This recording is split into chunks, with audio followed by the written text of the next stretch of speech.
Jeremy Chin on a basketball court. It's like that's kind of what Reece Beekman is. Like he's not a bad offensive player. He's just a limited one that's becoming a better shooter. In fact, a much better shooter, I would say. But Yeah.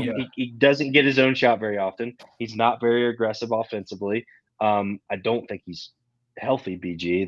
No, and That's you and I've we talked can about guess that for on that, but months now. Yeah, I don't think he's healthy. I don't Um, either. yeah.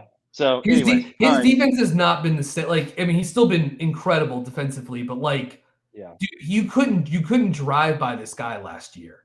You could Yeah. not Yeah. get Yeah. couldn't get around. It's just like he just hasn't been as good on the ball this year. Like he's still great. He's He's still one yeah. of the best, but like he was Superman last year, and like He he's was one of the best backcourt defenders in the country last year, yeah. undeniably.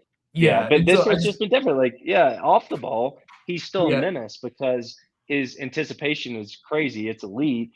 His first stat, his burst coming out of that, which is why I say Jeremy Chen is still great. But like his side to side, you can just tell there's when he's guarding the ball, he's not trusting his body, and that yeah. translates to the offensive end as well. Because really, I don't know. Tell me if you think you disagree, but I don't think he's as aggressive, even No. not even close to as much He as he was last year.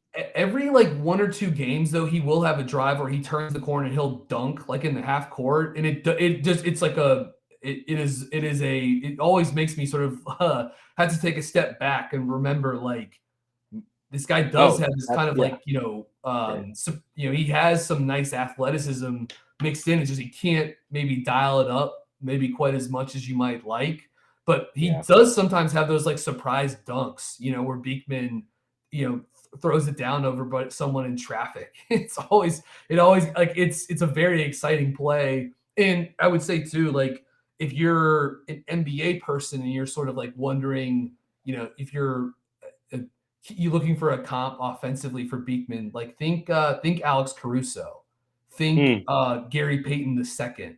Like he guards point guards, but like and he does a lot of stuff on the ball, but like some of his best stuff comes with his ability to cut, move without the ball, be a half court connector. Like I think like you know Derek White in the NBA is like the best version of this archetype. You know what I mean? But yeah, a yeah, guy like a great guard defender that doesn't make mistakes, that checks a bunch of boxes, and then offensively just like contributes by shooting it enough, giving you a little bit of pick and roll creation, and being a connector. yeah. I totally agree with you. So I mean, hoping for good health for Beekman because Yeah, he's going to need it on the next level, but Virginia's going to need it this season, depending on yeah, how far they can go. All right, Duke, Virginia, Saturday night. If this is the matchup, I think there's a good chance I'm going to be there, which I'm excited about. If we can get there, I'm look, just I'm a realist. Naturally, I'm a realist. I'm taking Duke in this game again. I think they're too hot. I think yeah, they've got too much synergy offensively. You mentioned Proctor and his defensive progression. Derek Lively down low, just being a rim protector. We're finally going to arrive, and it can't be a long therapy session because I got to go here shortly. But this would be the game that if Ben Vanderplas could knock down three or four threes, change the could math. could make Duke could make Duke start scratching their heads and being like, wait a minute, this is not the same team we just saw on film.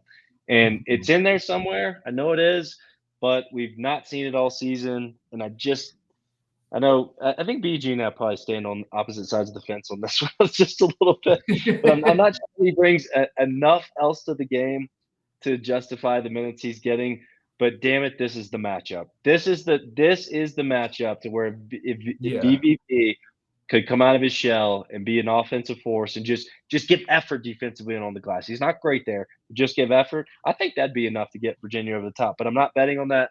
I'm taking Duke in this game. Yeah, yeah, yeah. I would take Duke as well, but close, right? And I will say too, like I hope we get this matchup. This has become I know everyone freaks out about Duke UNC, but Duke Virginia is like kind of it's my favorite It's a good one. ACC like Yeah. rivalry matchup, however you want to describe it. Like I love I watch these two teams play every game, every season, and so when they get a matchup, it's a treat. Vanderplas played well during the last matchup against Duke. I mean, I don't think he made a three in that game, but he did play. He helped them win that game. in Charlottesville. And yeah, like the thing, like Vanderplas is, obviously he's a divisive player, but it's like, look, he was never the best player on his team in the MAC, so it's like Right.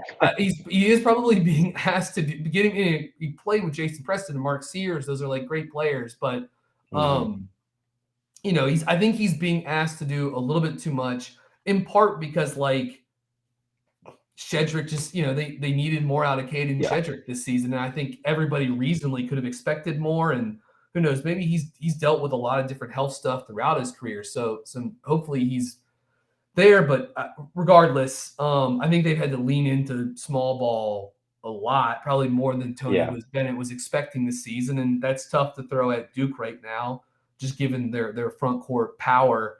And yeah, I think Vanderplas has been like okay. He's probably been asked to do too much. It would be nice also if UVA had one more guy in the front court room that could pass.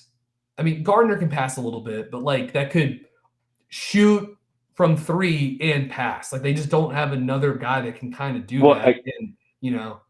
A guy that can legitimately guard fives in a big game like this. Yes. Right. Yes. Because Gardner can't do that. And I mean, BVP is overtaxed doing that, as we've kind of covered. So it's such a huge bummer for Virginia basketball this year that Caden Shedrick has not worked out. Season's not over. No. Bennett has a history of going somewhere you don't think he'll go out of nowhere. Cafaro played a lot the other night for Virginia, and I would not be surprised if he plays a lot in the ACC tournament. Yeah. But yeah, that's the one missing piece. I mean, that and Beekman's hell. Yeah.